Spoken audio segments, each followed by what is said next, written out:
Hey everyone, and welcome back to Meta. It is episode number 26, and I'm happy that this show is going, and it's really nice. This week, joining me, I do have Pig once again. I've had you on here a lot of times. Glad to have you back. You're still in Europe, right?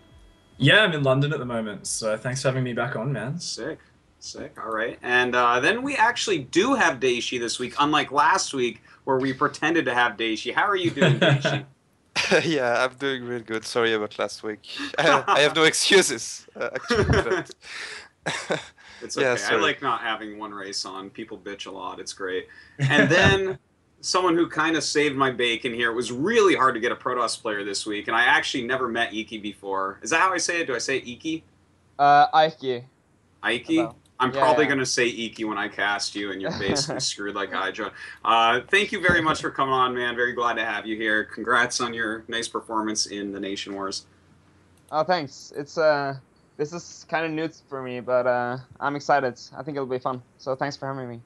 Oh, all right. So let's go ahead and get right into some of these topics. I want to just go over the two tournaments that are coming up right away, like what just happened here, which is the Red Bull Battleground. That's starting actually in like an hour and a half, right? And yeah, an hour and a half. Like, so we'll get off by the time that that's starting. And then, of course, we had the GSL round of 16 groups pick. So let's start off with the Red Bull Battleground a little bit.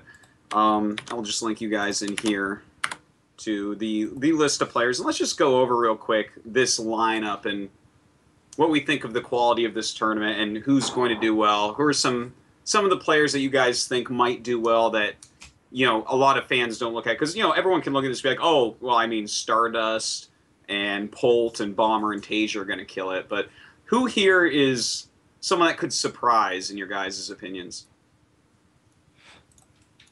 This one's really hard to pick, actually. There's a lot of really good players, but what do you guys think of Major coming out and kind of continuing his Nation Wars streak and absolutely obliterating a few Koreans? I reckon Major's going to do really, really well. Yeah, Major is I very think so good. too. Yeah, and unlike Port, I think Port is gonna be eliminated quite fast. I don't think he's so good at the moment. I think his skill Major, varies. Yeah. yeah, Major, Bunny, Taja are definitely the favorite as Terrans, more than Bomber or Port or QXC. Really? Yeah. Really? You would put Bunny and Major above Polt and Bomber? Yeah, I I think agree. foreigners are way underestimated nowadays. They are really good. I mean, look at Bunny. Just look at Bunny. He He's is sick. really good. I mean, I don't deny that. I'm just very surprised to hear you say that they're favors over Bomber and Polt, like two of the long-time top-end Terrans. Do you guys Maybe not agree with Polt. this? I think Polt's in a bit of a downturn right now, but he's a player who I think in the past has shown with even like a week of focus practice, he can kind of get back on top of the horse really, really quickly. So I'm always like a little bit afraid to say that, you know, Polt's going to get knocked out early, but my gut feeling is with Dayshi on this that I think, you know, he was tweeting a little bit that he wasn't quite as focused when he was practicing after losing a couple tournaments and stuff. And I haven't seen anything to change my mind about that. I don't actually know Polt personally, but I'd say, yeah, I don't think we're going to see him make a top 8 at this tournament. Yeah, like he always has the potential to just go and win the tournament, but I don't think this is his tournament. So yeah, maybe he'll surprise us. I love him as a player, so I hope he does well, but we don't know. I'm definitely not going to comment on Polt here. I've actually, since the first game I ever saw him play, where he like showed the world the 1-1-1, I've been predicting this guy to go away, and he's still around. So I have no track record with Polt to deal with there. Pretty cool that you guys think that Major and Bunny are going to do so well. What about this Zerg lineup? Like, there's 3 players here that you would consider underdogs. 3 people you're like, well, Jaedong, Snoot, and Hyun. I mean, any of these guys can go right to the finals. But what about... I don't even know who Gamja is, to be perfectly frank. And, you know, obviously Kane has had some pretty good success. And Pet has been, you know, an upcoming name. One of the million Aussies that joined Root and moved to America. His Zerg vs Zerg has been insane lately. So I think if Petraeus gets a few Zergs, then he's actually going to cause some massive upsets. Like, I think he could beat any of the Zerg players in this tournament. Jaedong, Yan, anyone.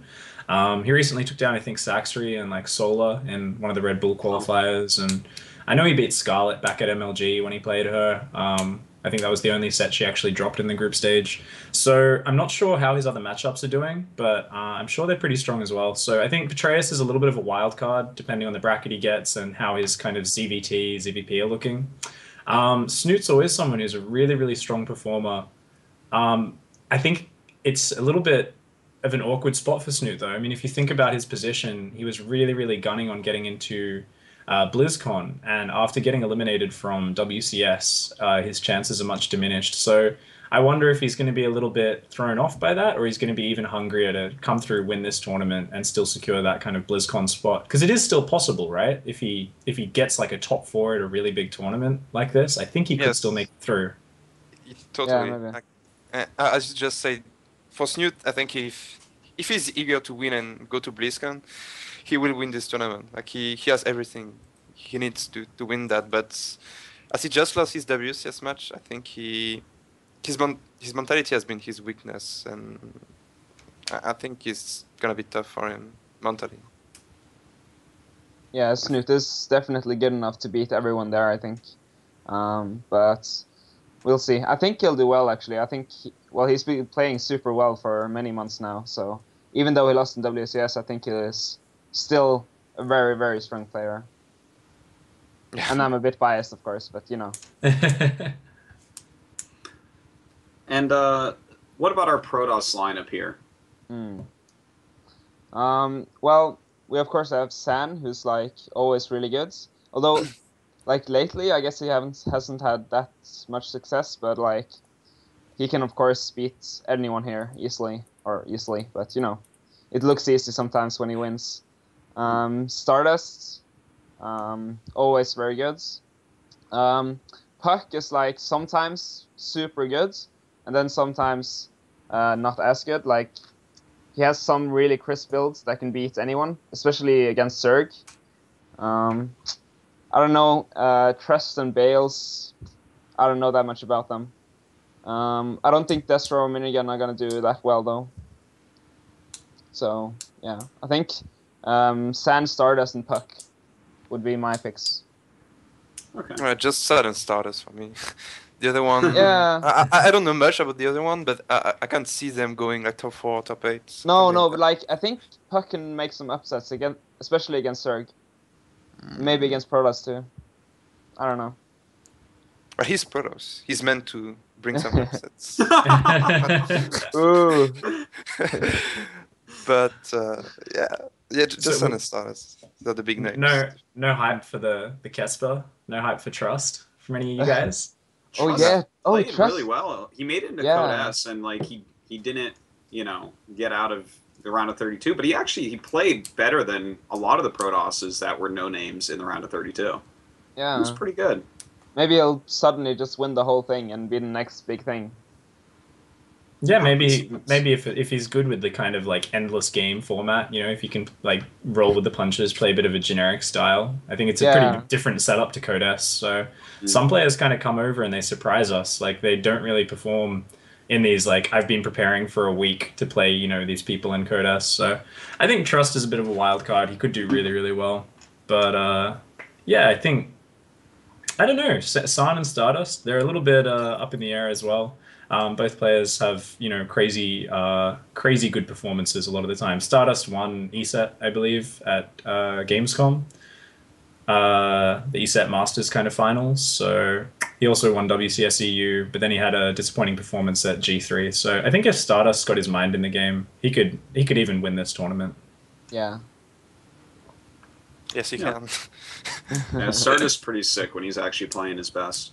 All right, to not stay on the tournament, prediction review thing too long, let's just go through the two things that I want to see here are, who do you think is actually going to win, and which American player out of these four, Puck, Bales, Minigun, and QXC, do you think is going to get the furthest?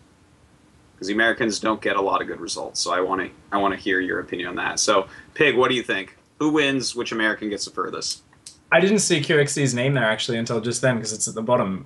So I feel bad for not mentioning him. QXC can do really, really well. He's got some pretty good training regimens and stuff. Like he's really good at organizing himself, but he took a holiday and did get knocked out of WCS by Iaguz, who's kind of made the big surprise performance over in WCS America.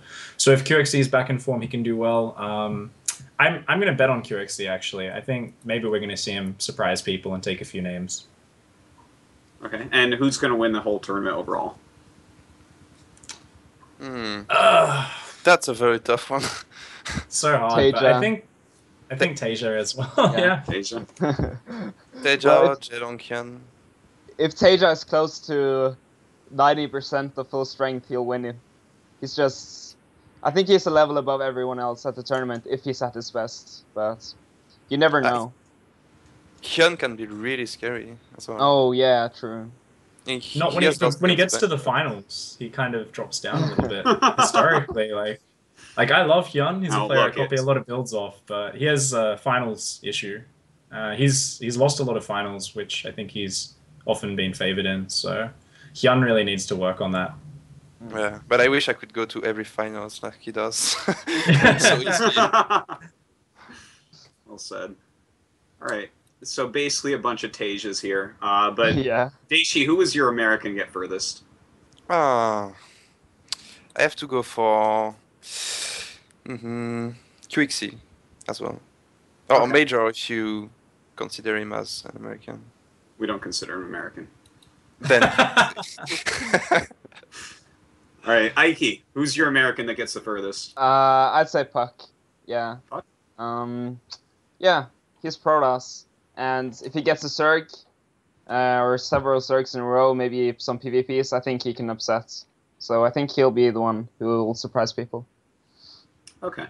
I actually got to go with you other two guys and say QXC. I got to see him out in Taiwan recently, and he's been there for like 3 weeks, like really focused training on the Korean server with the pro team. So I think that he's going to come in like really tip-top form and turn a lot of heads. So that's my guess there. Yep. All right. Let's go ahead and take a look at the GSL Code S round of 16 groups. It's insane. It like just got picked a few hours ago. Take a look at that, guys. This is this is pretty much the most stacked and crazy round of 16 we ever had by a good margin, and it's perfectly balanced. You know, like 5 Terran, 5 Protoss, and 6 Zerg. You can't actually do better than this. I mean, like, I'm not even going to ask something stupid like, who do you think is going to win? Because literally every single person here could win. Yeah. So just what is your actual group of death, everybody? wow. Anyone can jump in when they actually figure that out. That's hard. C. Yeah, maybe C. C looks scary. Definitely Group C, I think. But that, I think it's an unfair question. Yeah, it's not possible. D is pretty strong too. You know what else is really strong is Group B. Yeah, Rain. A is pretty sick. Yeah, A's alright. You know, like. Yeah, I know. Well, I look at A and I'm like, Zest and Sulky. Oh my god, that must be it. But then I'm like, I don't think it's A. I think that's the only one it's not. But it's the time of Terran, man. Don't be doubting. Don't be doubting reality and cure, man. Is it all time? But if it's the time of Terran, we got to talk about Group C. Come on. Yeah. And you saw how Flash played the other night. Group D, man.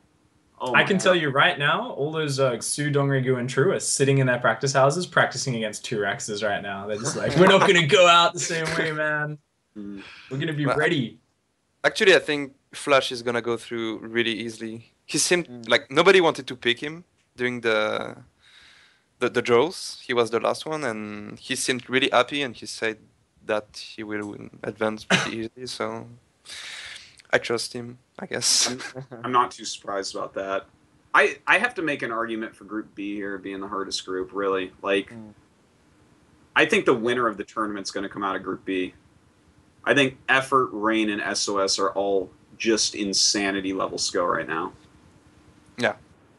Like, SOS and Rain, actually, they both, to me, right now, feel like they're a step ahead of every other Protoss in the world. Like, even, I feel like they're both actually better than Zest right now as well. Yeah, I don't know if you agree with that, Eiki, but... I do. Like, lately, I think Rain has been so good in PvP, especially. And, yeah, I think they're a bit above Zest at the moment. Yeah. Group B is like really scary, yeah. And like Solar, wasn't he like #1 GM in Korea for a while? I know. Like, you think like ladder doesn't mean that much, but historically, the guy who's on top of the Korean ladder turns out to be super good. Like, he wins the next tournament, so maybe Yeah. Solar can be really big this tournament. Yeah, Solar is insane right now. Like I've heard that he's like practicing more than basically anyone, and he did so well at Shenzhen. And I mean, only Flash actually beat him. Like Flash was such a big story, we didn't get to really recognize how well Solar played the other night. So yeah, it's really Pretty cool crazy. as well to see Solar kind of getting out there and speaking pretty fluent English to everyone, Yeah. and being super friendly on camera at Red Bull. And I've been a fanboy of Solar's ZVP, and I thought he'd be one of these kind of one matchup wonder players. From like a year Yeah. ago, he was Yeah. the ZVP sniper. He was incredible. Like I remember at that point in time, Sulky and the other top Zergs hadn't really figured out the matchup, and they were kind of winning through being better than their opponents every game in these like drawn out games and like making all these really, really like smart decisions. But Solar was the one player who I felt like he just from very early on in HOTS was picking his builds against Protoss so well that he was just killing people. Like he was just getting ahead with a series of very well executed crisp timings, like within the first 15 minutes of a game. And very few of his games were dragging out, like which is very rare in a ZVP. Normally the Zerg player, I think, kind of flounders around a little bit, trying to kind of close out their advantages and that sort of stuff. But to see Solar kind of actually bring his ZVT and his Zerg versus Zerg up to the same sort of level has been really exciting. So I think he's going to be really, really strong. Effort's a similar story in terms of getting his matchups up on par with, I believe it was his ZVT was his first one, which kind of started shining out. And I actually don't think Rain's got any chance of making it out of that group because I don't think he'll beat any of those three players. And that's kind of an out there prediction, but I just kind of feel it in my gut. You're a crazy person, Pig. Yeah. No one here agrees with Pig, right? Twitch chat, type 1 if you disagree with Pig. Tweet angrily at me, Rain fanboys. Bring it on. I actually think Rain would beat SOS in PvP, but I don't know if he'll beat. I don't know if he'll beat Solar or Efforts. Like, I don't know how good his PvC is lately, and Zerg seems pretty strong. So I think Rain beats SOS, but I don't know if he beats Effort or Solar. I don't even want to try to predict anything. I know. I mean, it's when I see pointless every at this names, yeah. This is the most stacked top 16 of anything we've ever seen, right? Like, this is, to me, I look at this, I'm like, this is twice as stacked as BlizzCon was last year. Yeah. Oh, yeah. Kinda, yeah. It's just so insane. Like, every one of these, the only player that I look, I'm like, a little bit about Cure. Just a little bit, where I'm like, I know you're very good, but you don't give me the same chill I get from everyone else that I read here. Yeah, I would love to see that list at BlizzCon with like a Snoot instead of Cure and Bunny instead of Reality, something like that. You know? Yeah. Then that would be a sick BlizzCon, I think. That certainly would be. Yeah. Well, that's not the way it works out. We're definitely not going to see that. All right. Well, I think that we have talked about all this enough. We still have about an hour before Red Bull starts. So let's talk about some strategy and some current meta trends and stuff like that. I guess let's start on some TVZ stuff. Of course, we can jump around as much as you guys like here. But let's see. How about this? This is just something I kind of noticed. Like, since the patch came out, I feel like I have seen 0 mech against Zerg. Is it, I mean, just the fact that Thors and Widowmines are such good support, or is mech kind of dying out against Zerg right now? Yeah, I think it is because of the Swarm host mostly, of course. Like, well, we aren't seeing the Swarm host in Korea, though, really. Like, we saw one player try to do it, and he did it a little bit late. But, like, in Korea, like, maybe it's happening on the ladder. I don't know. But as far as pro games go, we've seen almost no Swarm host against Terran. I think there's just Happy who still goes for it in the world, because he can play like a 1 hour game every single game. He doesn't care. But you know that if you go for mech as a Terran, it's not gonna be a 15-minute game. It's not.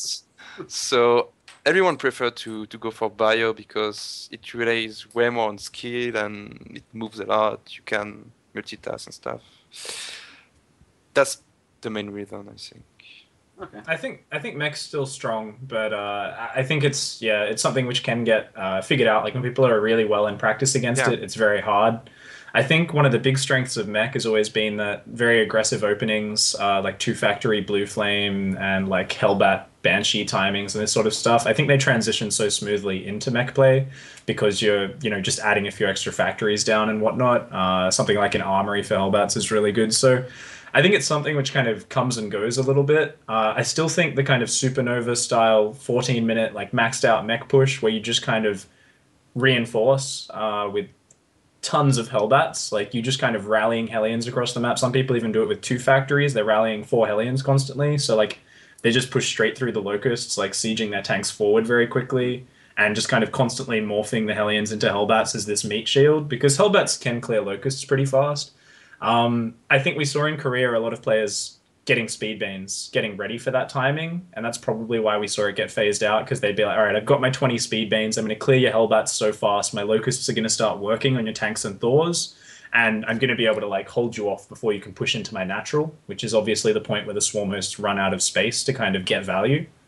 But I think it's something we'll see kind of coming in and out a little bit. I don't think Flash is going to be showing it because I think at the moment in TVZ we see so much variety for Terran players as a result of recent patches and the new map pool. We see Zerg play getting a little bit more limited by making maps stronger for Reapers, for instance, like Catalina and Foxtrot. You've got these amazing Reaper entry points. So we're seeing Zerg players kind of move away from these like gasless Roach Hydra based plays. And I think because Terran players have so many bio-based early game aggression in terms of like Hellbat Marine, Hellbat Medevac, this sort of stuff, I don't think they need to rely on the mech to kind of have a different play style anymore. Whereas previously it was something some players like Flash would do so that they had variety and their players would have to kind of keep guessing to some extent. Okay. Yeah, sounds good. All right, cool. How about, did you guys happen to see Flash versus Dark on Overgrowth? This is Shot in the Dark because it was last night, so there's like a good chance you didn't see it yet. Yeah, I didn't I see saw it. it, actually, but yeah, I did. I just think that Roach Hydra, it raised a lot. Wait, just right before you say anything, to just set this up for people that didn't see it, Dark on Overgrowth went for Roach Hydra, and Flash just made like a bunch of Marauders and like kept up in supply and upgrades and just killed him. So it was like not normally what it looks like when people go Roach Hydra. So I'm just wondering if like Dark really fucked up or Flash is just too good or is this build just gone? Like I don't quite know. But go ahead, Dayshi, please. I think it's both actually. Okay. Dark kinda fucked up, and Flash is obviously really good nowadays. But it's mostly because when you play Roach Hydra, I think you have to go for sick timings, especially the 1-1 Roach. And there is like 2, maybe 3 timings that you can do as a Zerg, where you are really strong and you can take advantage of that.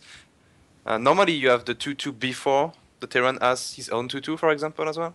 So you can push when you're maxed at like 13, 14. And Dark didn't really do that. Like Flash took a really bad fight at some point. Yeah. And still it wasn't enough for Dark to come back. So yeah, I think he fucked up a bit and Flash macroed like a god. Okay. Yeah. Would you agree with that pick? Yeah, absolutely. I think there was that one fight, where Flash kind of was like, yeah, I'm going to go on your side of the map and get surrounded by that Roach Hydra that Dayshi was just mentioning. But he already had 4 bases down and he'd won like 4 or 5 fights consecutively up to that point, like in relatively decisive fashion. And when you've got like 15 medevacs still alive, as long as you can get 15 Marauders underneath those, you're going to do pretty decently against Roach Hydra. It was something where I was very... I've seen this kind of come back. Players like True have been mixing it in, taking out players like MMA and online qualifiers for things where they don't take the 3rd base very quickly. You guys will remember Hyun.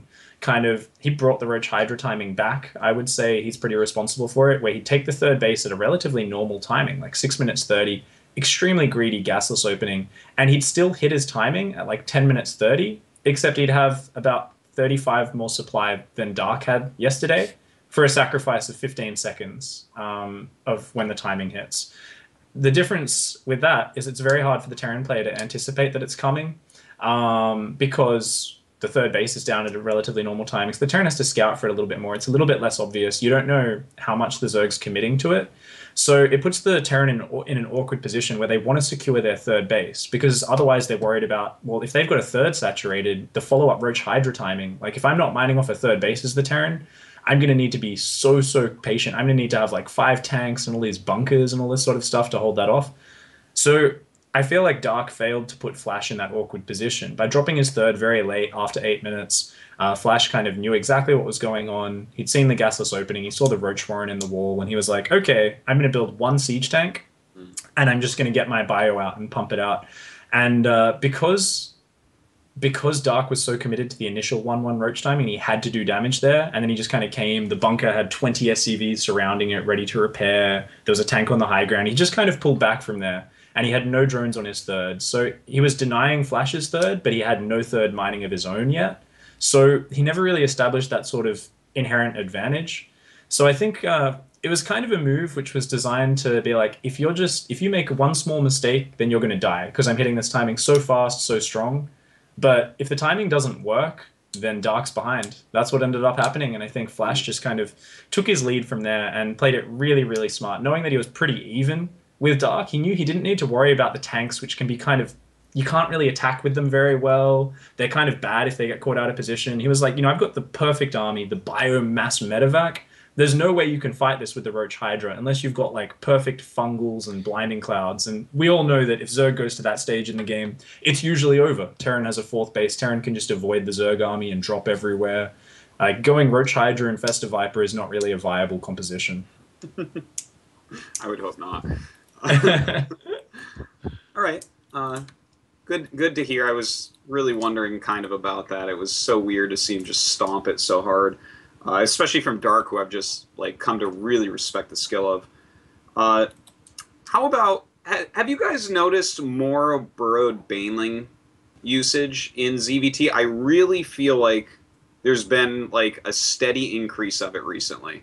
And I don't know if you guys have like seen this, and I don't have like any stats to back it up, but I just feel like I am seeing it more often right now.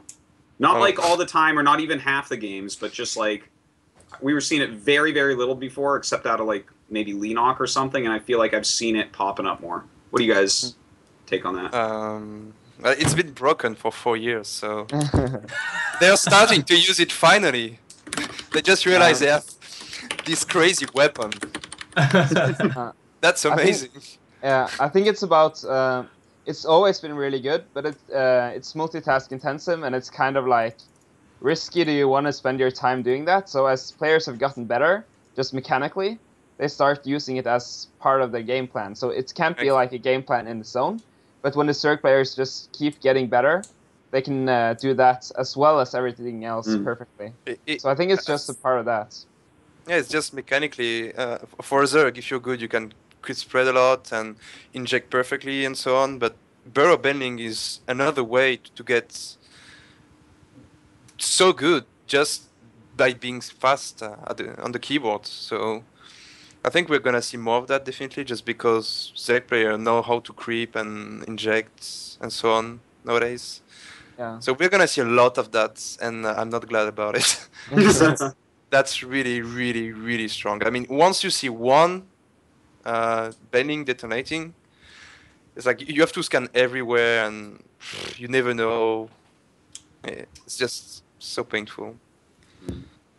It'd be more common with players like True, I guess, who are really counterattack focused, and they've got like this insane 350 APM all game where they're kind of like running around. But if you think about someone like, I think what Scarlet has classically shown, Sulky sometimes, a few other players, like, I guess actually the perfect example is Suppy. If you guys have watched Suppy's ZVT, where he just like never moves off creep. Brett does the same thing, where they're just like, I'm never going to move off creep, very front on focused, very build up, go to hive tech. I think you never really have a position to use Banelings if you're very focused on that style, but I think most Korean players have always favored map control and vying for counterattacks and all that sort of stuff. So I think as they're getting better, they're starting to do it more. And it's just so insane when you're like, pulling a Terran player around the map reacting to your counterattacks. Like if your mutas kind of get into their main and their units are like stimming back, you've got Ling Bane, you can just start putting Baneling landmines in the most ridiculous spots. And it's just disgusting if you can get them down. Like you put one outside their natural, they're never going to scan there. And if you can pull their army back into it, it's just such a silly way to win a game, but it's awesome at the same time. All right. Very cool. I do hope we see more of that. I want to see Terrans have to get Ravens, just like I used to have to get science vessels in StarCraft 1. There is a way to spend your gas, right? The Terrans can stop complaining about no gas. There you go. Perfect. Who needs medevacs? You can just get a tech lab and make a Raven. Sure. No problem. Sure. Won't screw up any of your timings.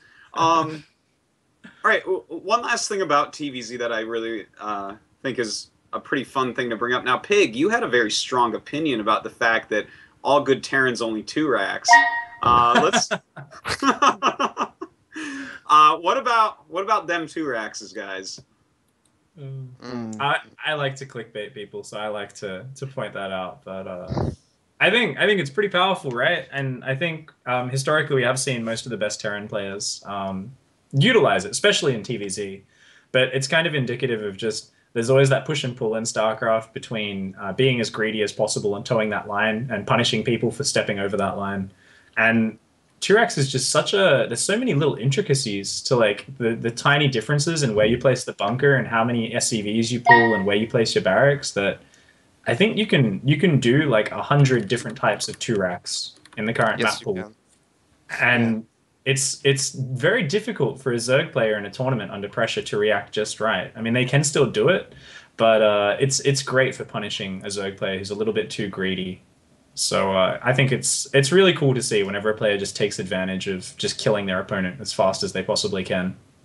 It's just about which way you do your proxy raxes and which way the Zerg respond, and sometimes it just match. Like the Zerg response would be perfect for this kind of proxy 11-11, and another time it's gonna be the worst respawn ever. But I don't think. First of all, it's just available in TVZ. Like 11-11 is not good in TVT or TVP. I think we all agree on that. Tell that to Maru, man. I hope so. Tell that to Maru. He has different opinions. Yeah. Well, if you don't scout against Terran on 13, I think it can work, but like as long as you just scout on 13, it's not legit at all against Protoss. And even if you don't scout, if you open with a safe opening, like you can still kind of hold it. So I don't think 11-11 is legit against Protoss, but 1 Rax proxy in Protoss's main, that's still legit, I think. If that's not scouted, it's a free win. So that's the TVP version. Yeah, I don't like that build. It's I don't strange. think it's at all. But all right. 11-11 is gonna be a mystery forever. I think there is just so many ways to do it that It shouldn't actually ever completely go away. What about the game where he went pool first? I wanted to hear you guys' opinion on this because it felt like because Solar on Overgrowth yesterday, it was their second game. He went pool first, and he'd scouted it, I believe, with a drone, if I remember correctly, or an Overlord. Yeah, but he lost a couple Zerglings sloppily. Like I almost never go pool hatch against Terran, so I'm actually like not clued in on exactly what you're meant to do in the situation. But he lost a few Zerglings here and there, and then just kind of got overwhelmed by good Marine SCV micro. Did you see that game, Dayshi? What were your... Yeah, I saw it, and well, first of all, Flash micro was just godlike.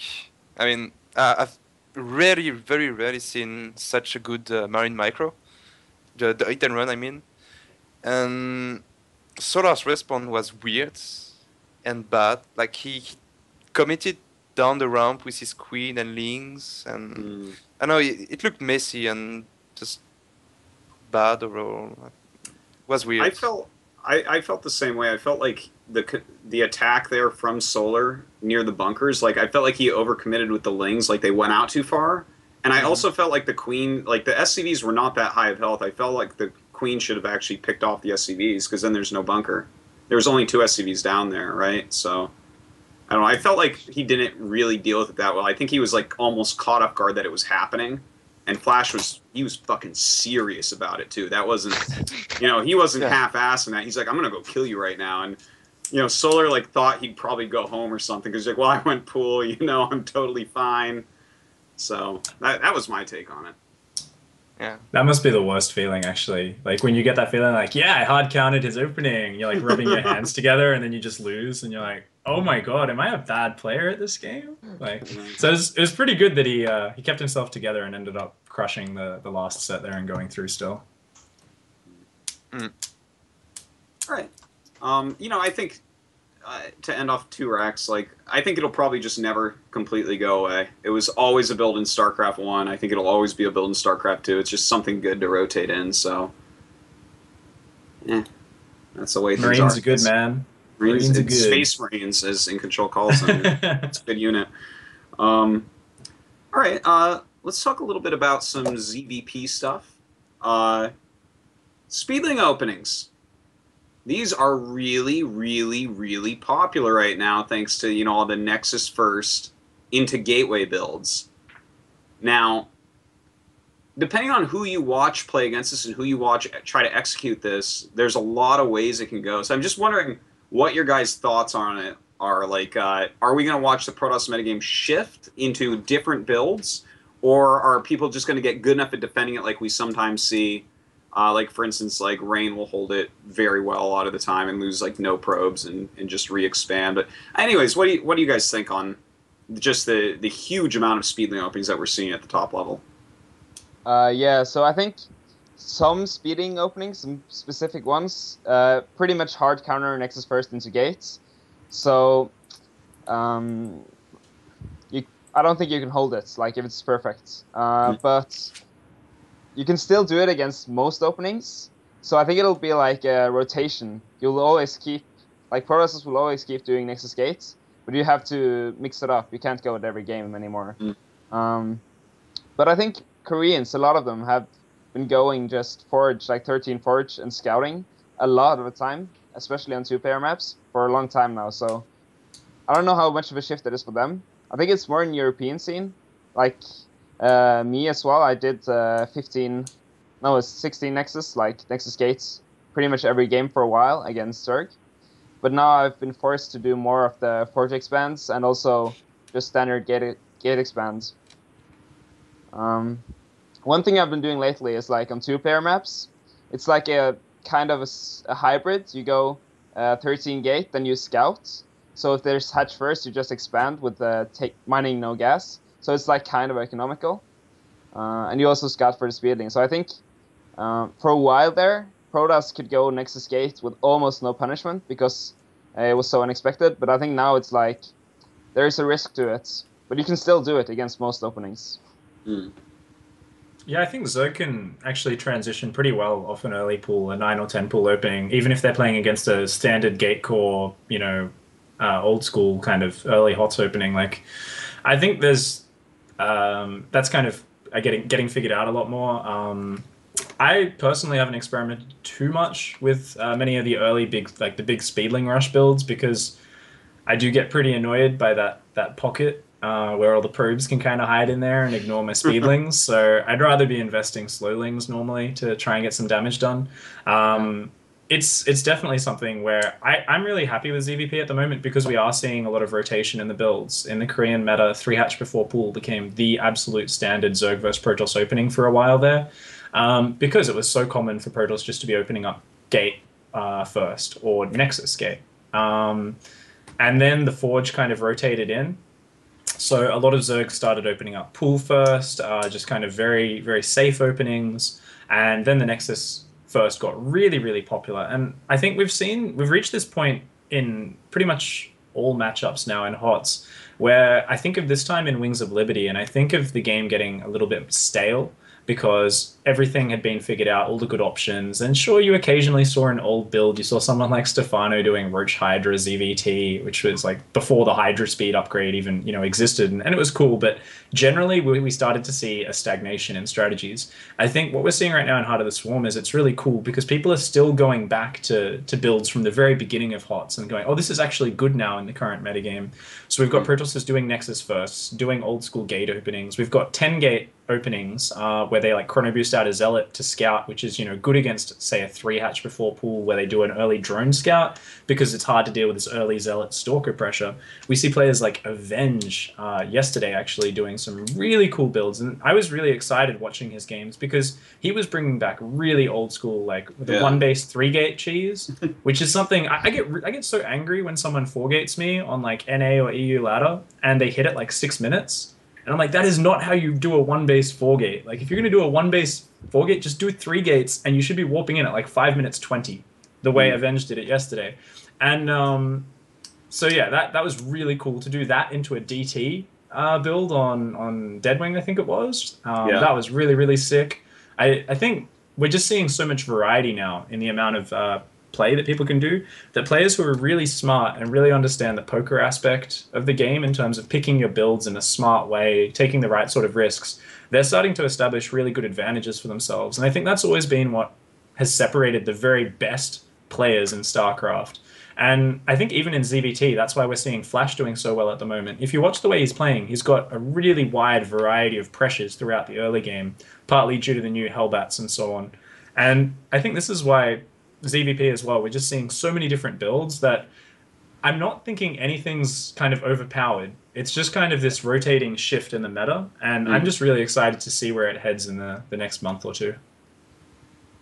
Definitely do have to agree with that. It feels like you know, there are just a few build orders for Protoss and Zerg that are really set now in the opening of the game that we're just watching them rotate right through because, you know, like you said, Eiki, like it was just like 13 or 14 Forge, like check if you can cannon rush for the longest time in Korea. And then like for, I would say about a month, we just had like Nexus in a gateway, and just like over the last week, we've had a bunch of Forges popping back in because people are going Speedling. So it feels like we'll probably see this just kind of go through as, you know, the pro builds filter to ladder and the ladder filters up to the pros. And kind of interesting. But for another aspect of ZVP, like before about a week ago, we were watching, well, I was watching, and you know, basically all the Koreans were opening Oracle against Zerg into the 3 base +2 Blink Stalker. And you know, we talked about it a few weeks on Meta about Oracles versus Phoenix, and I forget who, I think maybe Targus said that it would probably go back into Phoenixes pretty soon. Well, we've seen some Phoenixes pop back up already. And now we're actually seeing, though, the build that we've seen the most in the last week in PvZ in Korea has actually been like where they skip Stargate altogether and just take that really quick third at around 8 minutes with maybe 3 gates pumping out sentries while getting +1 in a Twilight for the +2 blink. So, you know, it feels like they're just getting a little bit tighter with this and just being kind of mobile with it. What do you guys think about, you know, the way that PvZ has evolved into this and what this means for both sides?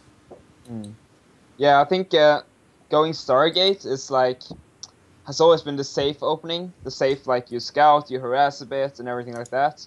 But it's not that sharp in that you're relying on the Zerg messing up for you to do any damage at all. So if the Zerg plays perfectly in defense, then you're really just delaying your 3-gate pressure. Because I think what you have to do in PvC now, if the Zerg is playing defensively, as you take your third or right after, you have to push out. Delaying that from by going Phoenixes or Oracles, I don't really like that much. I don't know. I guess it shifts because if the Zerg isn't expecting Phoenixes, then they can work super well suddenly. They don't know what to do. They're panicking. You're killing Overlords, Queens, drones, and then suddenly you're super far ahead. But I don't think you can do it as a standard, just going Phoenixes. Oracles is like, I think it's still okay. But you can open with 1 or 2 Oracles, do a bit of damage, keep map control. You can use it instead of observers. But I still think the best thing is to just rush straight to the third with 3 gates, Forge.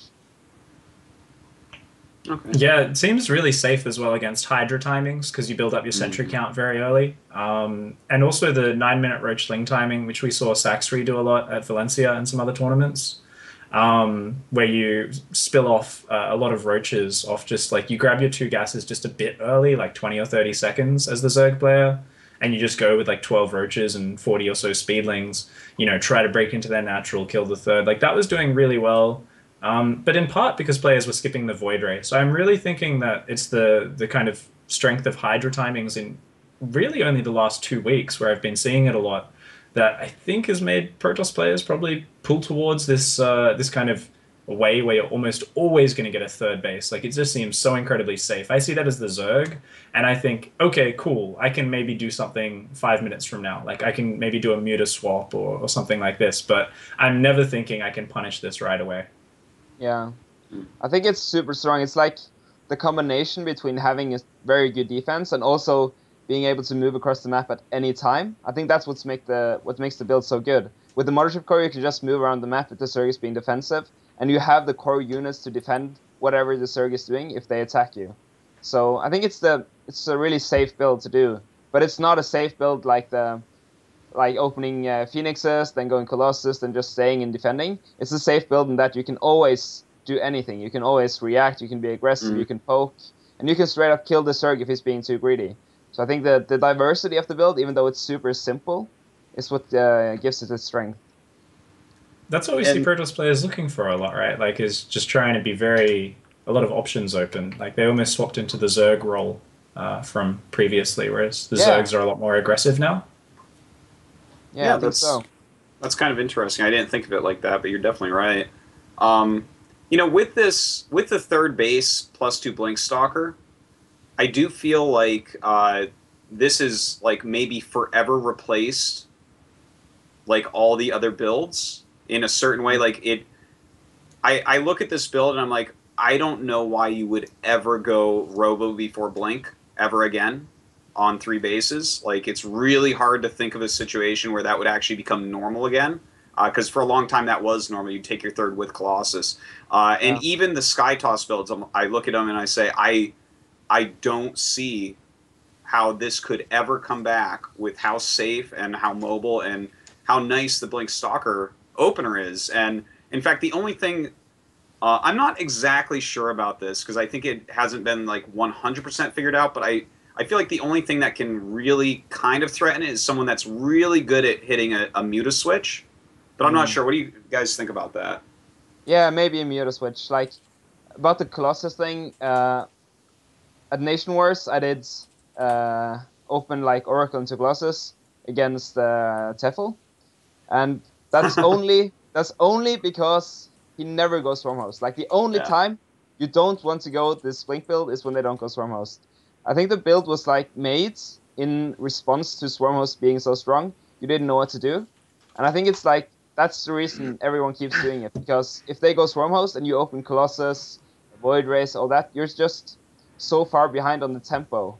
As a Protoss player, you have to be there the instant they take a fourth to punish them. Or if they're trying to do something like Snooter likes to do, which is like creep spread across the map, bring queens, bring Swarmhost really early and just bust down your third or fourth.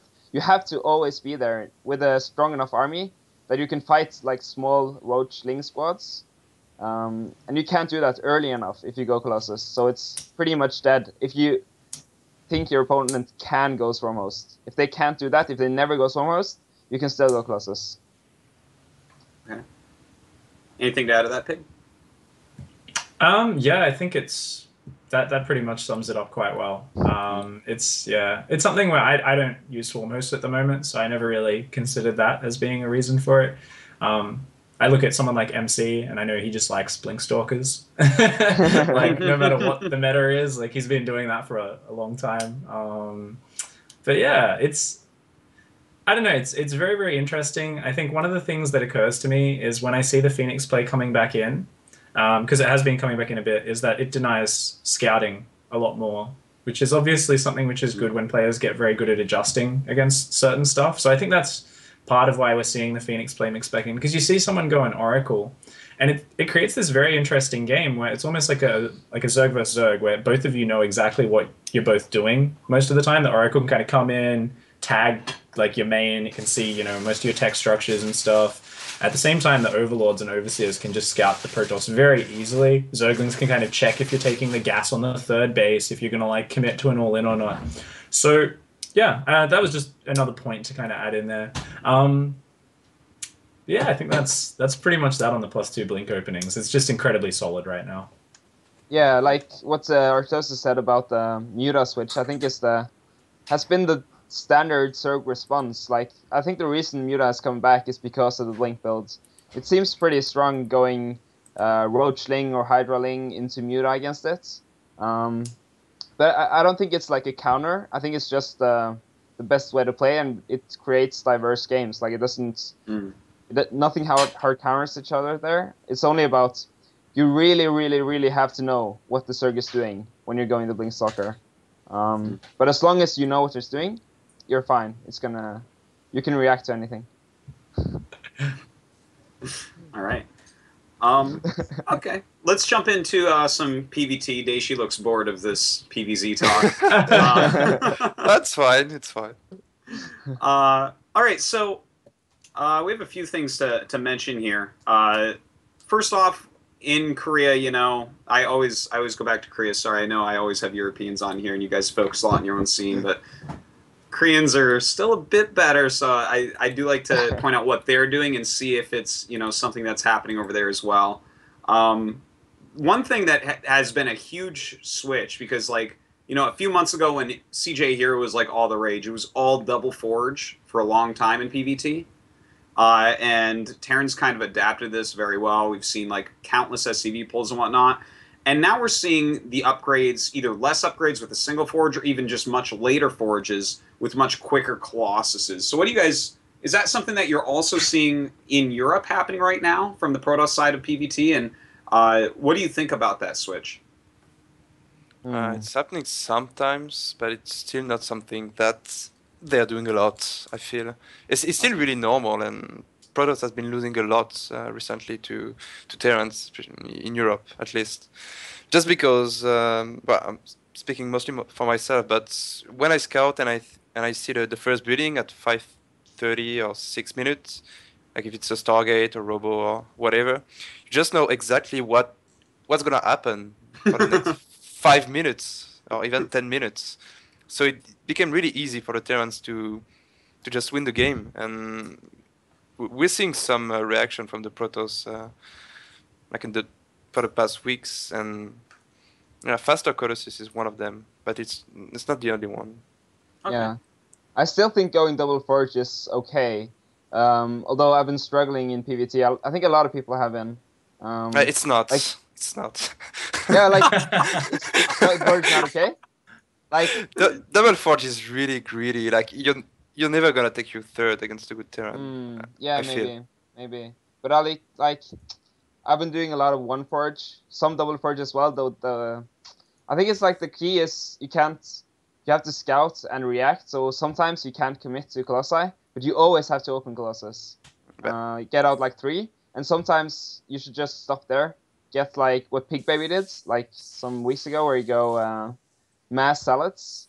Sometimes that works, but like then if this Terran goes Widow Mines, you're kind of fucked. So I don't know. I'm kind of I don't know exactly what to do in PvT at the moment. I think that the Protosses are just thinking the wrong way overall. Like, why would they go Robo and stuff like that? I just saw on the note that we were about to talk about Phoenix Colossi, and that's one of the things that I want to talk about in PvT, because that's really strong, and you have all you need. Like, you can make a Robo to get some like 3-4 ops to know what's happening on the map, but we've been seeing a lot of Phoenix Colossi recently, and really? I think it's one of the styles that should be a classic thing, because if you think about it, you have all the weapons you need. Like, yes, the bio is good, but if you have Colossi, then you just destroy it. The drops are completely denied by the Phoenixes, and the Vikings are not so good against the Phoenixes and the Colossi because there is so many of them. So on the paper, it's just the perfect composition. So I was wondering why the products are not doing it more often, and they are now. So Yeah, I can maybe talk about that a bit. I think Phoenix Colossus is super strong defensively. So yeah, it shuts down drops, it shuts down aggression, but I think if you max out on Phoenix Colossus and the ground army, it's super weak. If the Terran also maxes out, I think that's the problem. Like, it's super good against aggressive Terrans, which is why it's being used, because Terrans are playing aggressively every game. But if the Terran just sits back, you have a really weak army, I think. it really is on an active product, I would say. Like you have to use your Phoenix. If you have, let's say, 15 of them, can you realize how quickly you can clean a mineral line? Like, but even if there is one turret, you just lift everything and destroy it for 3 seconds. There is no more mineral line. And if there is a kinda even fight, or the Terran is kinda losing the fight, and you still have a lot of Phoenixes, you can chase to death. Yeah. And I don't know, I just see so many good things about this competition that I really wonder why Protoss are not doing it more often. I think I'll try it out, but it has its weaknesses, of course. Like, if you get EMP on all your Phoenixes, you get really disappointed. But what about? Do you ever think there's a point in time where you want to add a Thor or two into the mix? I've thought about it, but especially with the recent patch, I think it's a really smart choice, because they are often really packed and they are light units. So yes, Thors, it's like Mutas, basically. So one Thor can be fine, but most of Terrans don't use factories to make Hellbats. I do, so it can be fine for me, but most of them are not doing Hellbats. So I don't know if adding a factory just for that is fine. It's a bit awkward, I guess, right? It's kind of like getting a Raven in TVZ. Like, it doesn't fit with the build, but maybe there's a situation where it's good. Yeah, but if they were doing more of Phoenix's Colossi, it might be an option, but there is still like so few Protosses that are doing it. I don't know if it's viable. Did you guys happen to see, I believe it was Byung versus Stats on Nimbus in the GSL round of 32? Because Stats did open with like a Phoenix opener with his Colossi. Like, he went, I think it was Nexus first versus Command Center first. I believe he went like Oracle into some Phoenixes, not like a ton like you were saying, but Byung ended up making a lot of Thors in that game and actually crushing him. Like, he was actually even bringing one with his Metavax to drop and letting the Thor tank everything. It was like it was one of the weirdest TVPs I've ever seen. But he like really killed him, like crushed him with the strat. But I guess you guys didn't see it, so we can't really talk about it. I'm sad I missed that VOD. Yeah. Those are good, but it's worth checking out. Yeah. That's okay. It's still weird to put a Thor in TVP. It was weird. I didn't know what the hell was going on. It was very hard to figure out what was going to happen in the battles. Yeah. But okay, we can skip over that game.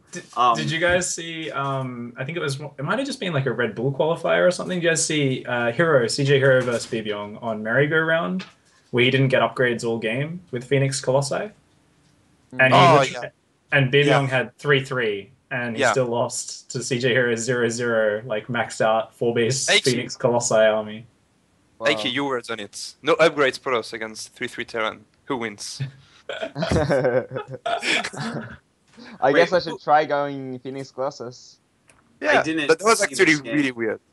Couldn't he make like? I mean, the Terran had probably +2 or 3 on his Vikings, right? And those didn't just kill everything. +2. No. He got crushed. Like, crushed.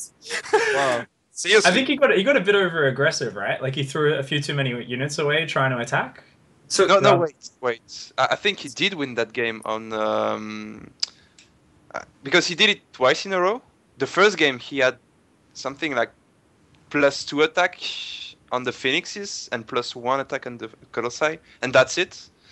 And the second game he lost because he had 0 upgrades, but literally 0.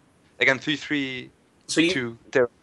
So you're telling me that with a Phoenix Colossus build, I can stop all the drops and I only need to get 3 upgrades to beat Terran? Yeah, yeah, That's pretty sick. that's I don't fantastic. know why are people not doing that?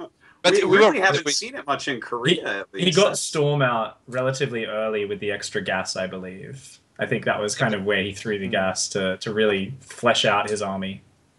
But when you're making so many Colossi and Phoenixes, why would you not invest at least in one forge constantly to make, at least some upgrades? It's not something that's gonna kill you, you know. So that was weird, but it worked, and yeah, Okay. too much lasers. Interesting. I'm definitely going to look into that. So who was the Terran player in that? It was CJ Hero versus who? BBL. Okay. Yeah, I'm pretty sure. I'll pretty definitely sure check it's that one out. That sounds very interesting. Yeah, I only came in about halfway through that game, but it was kind of fascinating. I think everyone was losing their minds. Like, how are these Protoss units winning? Oh, Storm and lasers. No, all the okay. Terrans were sitting there like this. Oh, he won 2-2 against 0-0, apparently. That just said. It was 2-2 against 0-0. Okay. Still, that's a 4 upgrade It's still advantage. pretty I think impressive, it does. right? Like, don't 2/2 Lings beat Mass Colossus? Like, I'm pretty sure. Like, Yeah. 4 upgrades is a lot of upgrades. Yeah. Okay. I think at some point it was 5, at least. I'm That's quite sure. crazy. Good. All right. There's one other. No, I think one of you guys added this actually. Widow Mines in PvT. Who added Yeah. that? What Oh, we I had to did. All right. Well, the point was I saw a question on the Reddit thread, which Okay. was how the Charge-Out Archon, Charge-Out High Templar isn't really viable anymore. Mhm. And well, it hasn't Oh. been since the first Widowmine patch, but they just made it like even worse. So there's no way you can do it. And I think maybe, like in my opinion, Charge-Out High Templar is so much more fun to play and also to watch than Yeah. Colossus. So I think it was a kind of a bad move by Blizzard to buff the Widowmine specifically because it just destroys that opening.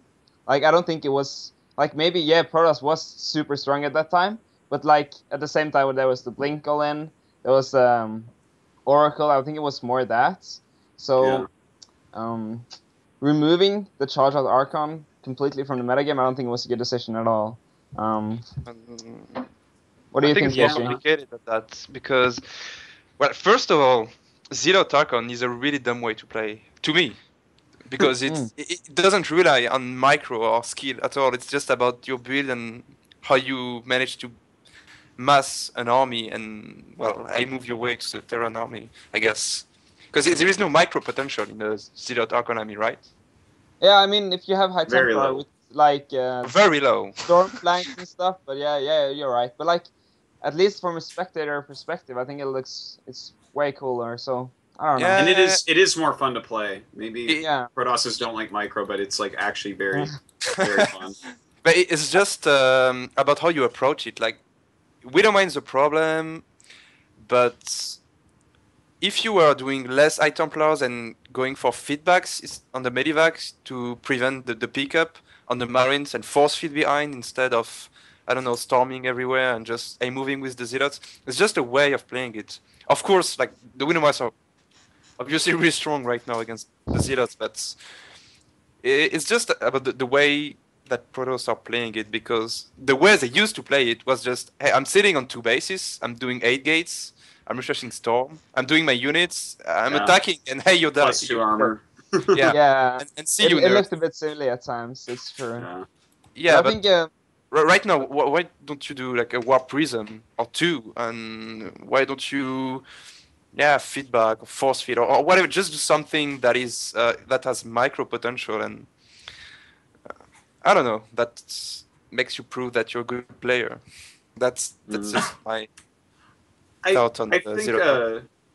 yeah, I mean, I see what you're saying here. I think that the guy's question actually from the Reddit thread had more to do with, well, it's the one tech path. Like, you actually said this yourself, why TVP is kind of easy right now, Dayshi, is because you scout, like, what building they have and you know the next 5 minutes. And I think that, like, specifically what this guy means is the first splash damage you have to get as Protoss is Colossus. Like, you can't go High Templar first. You can open up with Oracle, you can open up with Phoenix, you can open up with Blink. or you can go directly into your Colossi. But either way, you're getting Colossi before High Templars, and either way you have to, unless you rush them, you have to have splash damage for the game to go on, which is Colossus to start. So, I mean, is there any way to fix that? Is it actually a problem that you have to get Colossi every game that goes long? Well, I don't know if it's a problem from a balance standpoint. I think it can still be evenly balanced, even if you have to go Colossus every game. But I think it's boring. Like, I don't want to play Colossus every single game against Terran. I don't think people want to watch it. And I think But I don't think you have to. You can think you can still go charge out Templar. No, but you can go Phoenixes, then mix in some Stalkers, Fusilots, of course. But you don't have to go for Colossi as a first splash damage, because Eye Templars are still good. Like, they are not the problems, right? Eye Templars and Storm are still good. The problem is the Zealot mass. But yeah, if you had Night Stuff, it's tough. Because the Colossi Phoenix is still relying on the Colossi, of course. Yeah. So yeah, it's not really a problem. I don't know. Like, we have to go Marines Marauders every single game, every matchup. So. Yeah, but Marines Marauders, you can be mobile with them. You can drop them. You can attack without committing. Like, you can't do that really with Colossus. You can't go across the map and attack. Like, did you see the Pro League finals? It was parting against Flash. Goes across the map, force fields. He just dies. Like, if you attack with a not large enough army, well, there's nothing. It's pretty much the same with every Protoss army. I mean, that was. I think if you have Storm, like, you can kind of poke without really committing. Yeah, but you can do that too with the Monoship Core, like just poke and recall. Yeah, still kind of. Okay-ish, but maybe. I see your point, but yeah, it's tough. It's tough. Yeah, but I have to go now. I'm going to a party. Oh, okay. So yeah, it's been fun. Thanks for hopping on, man. I really appreciate you coming on at the very last second. So we'll see you later. Yeah. Okay. Have fun, guys. Bye. Thanks. Bye. All right. Well, good thing that we at least got that good Protoss question out of the meta thread, the meta question thread there. But I guess let's get out of PVT now that Eiki had to go. Big cheers to him, by the way. Thank you, Pig, for grabbing him for us, too. Real quick, before we go into the question thread, I did want to just hit on ZVZ real quick with you, Pig, because I feel like it's definitely had a few changes. Like, is anyone in Europe still going Muta, or? Is it me or your mic just died? Me? My mic? Yeah, it went like something like that. I think it's okay now. Yeah, now it's okay, but it went really weird. So I didn't get what you said. Okay. Well, I just wanted to jump in and talk about ZVZ just for a moment before we jump into that Reddit thread, because we definitely want to do some of those before the Battleground. But ZVZ, I guess I've mentioned this a couple times in CAS and Meta before, but it feels like, it used to be like Muta or Roach, and the Muta player would get a quicker third and make a bunch of lings, to make sure that his third held, and he could make sure your third was a little bit slower if you were the Roach player. Whereas now it feels like Muta, at least in Korea, I'm not exactly sure about what's going on in Europe in ZVZ, but Muta has become very, very rare as an actual tech path. But the third base with mass speedlings has transitioned over to the Roach build. Like, we're seeing a lot of people that want to go Roach is actually open with mass speedlings to hold/deny thirds. Like, a lot of speedlings, not just like a medium amount. So I wonder your take on that, Pig. Yeah, and I mean, gasless builds are still very popular from what I've seen in the Korean meta. Exceptionally popular. I'd say they dominate the meta over there. A lot of the European and foreign meta is a little bit more focused on the gas openings.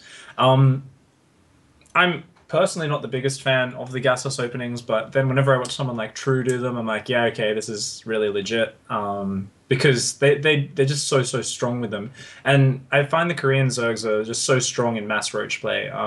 We know that people don't like building infestors or hydralisks, it's mass roach versus mass roach, because you can obviously, die so easily. Even if you get a few infestors out these days, if your opponent attacks in two places with their units spread out, the fungal, it's not really fantastic unless you're already ahead. So you can usually get overwhelmed. So it's very focused on that roach game, and the lead up to it with these big speedling openings. I guess they've been around for a while with the two players who I always think of as True and Rogue as the guys who would always do this gasless upgrade Zergling speed at like 5 minutes 30, 6 minutes, and just do this big swell of Zerglings.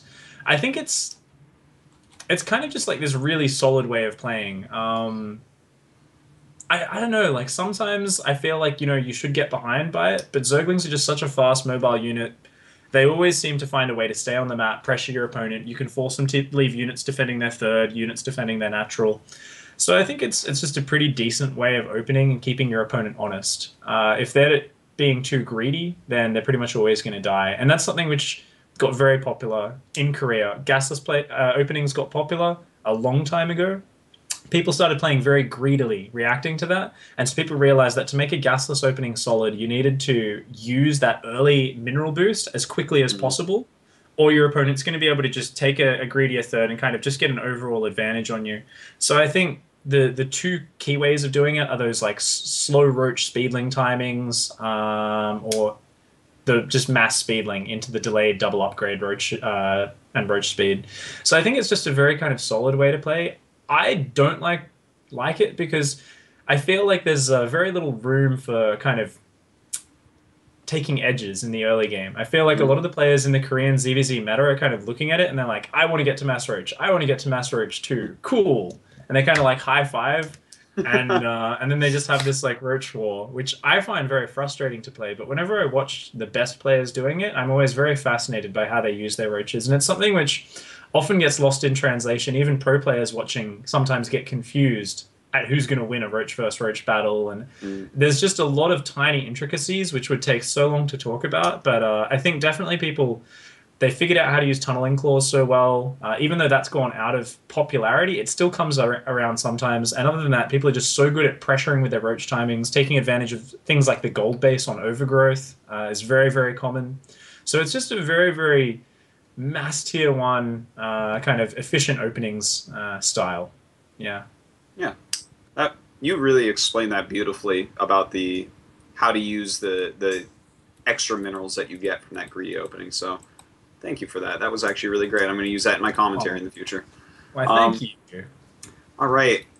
We have 15 minutes before the Red Bull Battlegrounds begins. I don't want to overrun with nice big tournaments like that. So let's go ahead and jump into this Reddit thread that we made so that people could ask questions for you guys to answer. The first one, I'll just go down in order, the upvoted ones. We talked about this actually like pretty much, but just to hit on it real quick because it has kind of a specific thing that I guess wasn't talked about that much, Dayshi, is recently, this is from Loner538. Recently in the PvT match, we've seen the resurgence of Phoenix Colossus with Protoss emphasizing earlier units and delayed upgrades. How should Terran respond specifically regarding opening pushes and army compositions? So that's that specific piece of the question. Like, when you see someone opening with this type of build that you just said you think is really good, how do you change your play to try to counteract it a bit better? Well, first of all, you don't drop. That's the most important part, because they will get shut down, of course. But, well, I've had like 20 games maybe against Phoenix Colossi, and what I learned from it is that the game becomes really boring for like a good 4 or 5 minutes, because the Terran cannot really move out, right? If you go and attack and you don't have your Viking count, you cannot drop, you cannot harass. So what are you gonna do? You just sit, take bases, and build a lot of Vikings. And on the Protoss side, it's pretty much the same. You wait, you mass up your Colossi, you mass up your Phoenixes, and you wait for the Clash of the Titans. But yeah, when it comes to the fights, you just have to have a lot of Vikings and poke a lot. You scan forward, and you can hit and run with the Vikings. and it's really really effective to do so. But we saw Hero against I don't remember who it was, but the series we talked earlier, we saw the Phoenix range being upgraded and the Phoenix being upgraded as well, and it's the I don't know how to call it, but the Phoenix are really important in that army because they can harass so much. So the Vikings have to stay in the middle of the Terran army. I don't know if you see what I mean, but it's really hard, and you have to make Ghost and so on to EMP everything, of course. But it's tough, and nobody has a lot of experiences against that, so it's tough. Terran life. I think it'll take a while for people to practice a bit more against it before perfect counters are made, but I really liked what you said about poking with the Vikings a lot and scanning, because every time I see someone like in Korea lose to it, they just like do their normal thing, the SCV pull, and they run into it. Whereas I think if you're kiting a little bit with the Vikings beforehand, like you spend a minute trying to kill as much as you can with Vikings from different angles and stuff, that's what I always feel like when I see it could really help out Terrans improve against it. And when you think about it, Thors are really good actually, because they're gonna tank a lot of the Colossi shots. Yeah, that's true. Actually, I think the splash damage. They're a fat unit. And they're gonna do an insane amount of damage against the Phoenixes if they are all packed. So I think that you should really check out that game I mentioned, Stats versus Byung on Nimbus, because he goes double armory with the Thors, just to like the Thor Viking to try to counter that. It's pretty cool. Anyways, let's jump down to the next question here from DJ Helium. Recently, we've seen Flash play very well in TVZ utilizing Hellbat Thor instead of Widow Mines in his composition. What are the advantages and disadvantages of this overusing mines? Dayshi, what do you prefer? Pig, what do you think's harder to play against? I know my stuff about that. All right.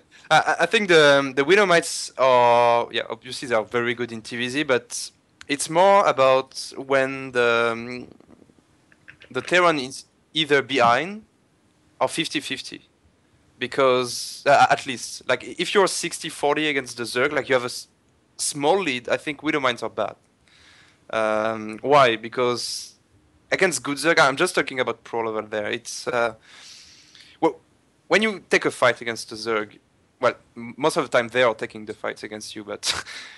you can see that they are sending links every time to deny the Widowmine shots, and you can see that the Widowmines are bad. During the fight itself, they are doing more damage against your own army than it is doing against the Zerg. But there is this one Widowmine from time to time that is gonna kill way too many Zerg units.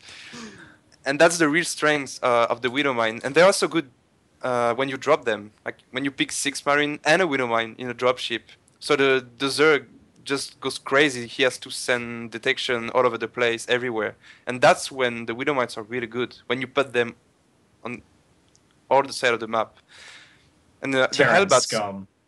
Yeah. That's smart, man. The Widowmines in the drop, I just want to agree with that. That's horrible to deal with. I hate it. Yeah. Next time I meet you. But anyways, the Hellbats are way better when you're ahead to me, because it doesn't rely a lot on... You don't have to micro them, you just have to aim with them into the Zerg army. And they are tanking a lot of damage. They are destroying the Zerglings and the Banelings. And they are tanking so much, the damage. So when you're slightly ahead, you can just go Hellbat Tor, because the Tor now can shoot the Mulas, they are turning them, so you don't get harassed in your army. And the Hellbats are just so good that why don't you do them? It's like in TVP, why don't you make Hellbats against Zealots? They're just destroying them. And yeah, it's a small difference. And yeah, to me it's first Widowmine, then Hellbats, Tors, and then you win the game. Okay. So but not Widowmine in a fight. Like, do you always open up with a couple of Widowmines then before? Yeah, of course. Because you don't really... Yeah, you never know. Widowmines are good. you can drop them and whatnot. Okay. That's In, cool. in the fight itself, I think Widow Mites are bad. In a 200 fights, they are maybe not dealing more damage to you than it does to the Zerg, but it's not too far from that. Sometimes, well, we can talk about 4GG against Stefano, maybe, but Widow Mines can be good and can be devastating for the Terran. So we have to use it really well, not in Yeah. a big fight. It's in my funny opinion. when. Have you seen how Pult does it sometimes with 3 factory mass Widow Mine? And it's funny as the Zerg because it's exactly what you say. Like the first part of the battle, you're just like, haha, all these Widow Mines are killing all the Terran units. Yeah. And there's like these like That- 2 extra Widow Mines because he's just got so many Widow Mines everywhere, and you lose like 30 Banelings to it, and you're like, oh, they suddenly paid off with that one shot. And that's And they where it are gets really really, good. really horrid. They're really good against the space goes as well, I think. Against the what? The space goes, it's gonna call them. The Ultralisk. Oh, right. Don't was they like, look I like don't- space goes? I'm like, what are you talking about, man? They Yeah, I agree. I think Hellbats are really good. I think Widow Mines are nice, but I actually really miss the days of when Innovation was like just doing parade push every game, and every Terran was doing that, because every game was like CC first, parade push, and it was so much fun to play against because as a Zerg player, you could go really light on Banelings, and you could get your meter count up so incredibly fast. And against Hellbats, you can't do that. And we actually saw that yesterday in Flash's first game against Solar, where Solar was in a nice lead. Flash opened up with the nice little kind of Hellion Marine medevac pressure, like really old school, the TVP build. And it didn't do anything much, killed some Zerglings. And it was like, okay, yeah, you're down 20 supply at like the 8-minute mark. Like, you know, this is a pretty good position for Solar. And then because his lair had been delayed a bit, his spire was a little bit delayed. So he's like, okay, I've got 9 mutas. And then Flash is like, I've got Hellbats and Marines. And he just did the same thing Tasia used to do for a long time. Tasia was the first Terran to do this when everyone else was doing Widow Mines and other styles. Just Hellbats refused to move on creep and just kind of push the creep back and stay on the map. And just basically steadily remove the central creep and the creep out front in the 4th base. And Solar's like, okay, he's going to push in. And we all know that if Hellbats charge onto creep, like the Zerg needs to have a lot of Banelings ready. So he's just making Banelings and making Banelings. So he couldn't make any Mutalisks. And Flash just wasn't committing to it. So it was really cool to see this sort of passive pressure from Flash, where he just held map control, denied a bit of creep, and as a result, Solar just played purely defensively. He didn't have the meter count to go harass, and he didn't try for the sort of true style Ling Bane counterattacks, which is what I actually would have liked to see from him. So I think Zerg players probably need to do a lot more counterattacks against this style. You can't just fight front on. If they're going to go a lot of Hellbats and not really go deep on creep, I think as the Zerg player, if you can't get your meter count up before they start doing that, like you've got to go around. You've got to start counterattacking.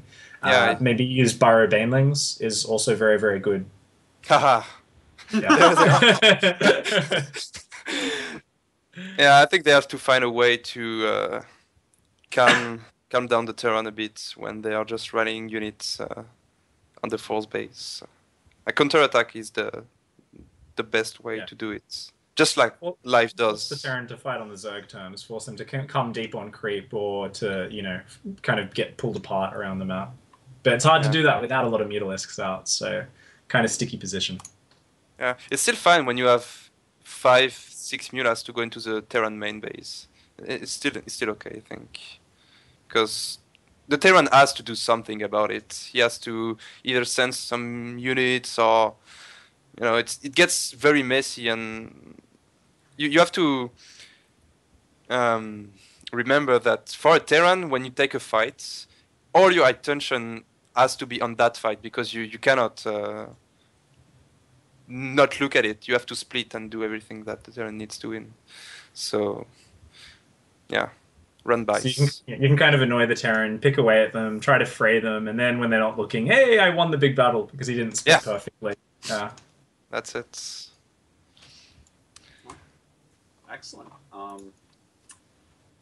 I really did like that game by Flash, by the way, where he stood on the edge of creep. It actually reminded me back when every Zerg won on Whirlwind every game, and then Ryung would come in and just never walk onto the creep, which I was such a fan of Ryung back in those days. What great moves. But we're almost running into Red Bull now, so unfortunately I think that's going to be it for the Reddit questions this week. Sorry guys, just ask them again next week. It's going to be on every week, so check that out.